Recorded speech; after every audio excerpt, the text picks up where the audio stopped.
Гайд за Instagram размерите и как да не ти се реже текстът. Нека да ги разгледаме. Дали ползвате точните размери, така че текстът ви да стои добре и да не се изрязват буквите. Нека да видим какво трябва да съобразите. В статичен пост, т.е. карусел, съотношението е 4 към 5 и винаги трябва да съобразявате отстрани да има малко отстояние, за да не ви се изреже текста. Безопасната ви зона е в средата. 1080 на 1350. Корица на Reels или видео, съотношение 3 към 4, тук трябва да съобразявате отгоре и отдолу да има малко отстояние, за да може да не ви се изрязва текстът.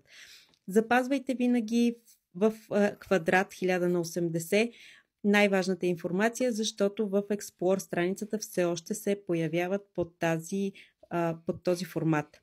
Canva съвет, как може лесно да активирате помощните линии с комбинацията Shift и R, добавяте правоъгълник, позиционирате го в средата, след това въвеждате размерите 1010 на 1350 за пост и издърпвате помощните линии отгоре и отдолу, за да ви се ограничи размера, където е безопасната зона. По същия начин може да направите и за Reels.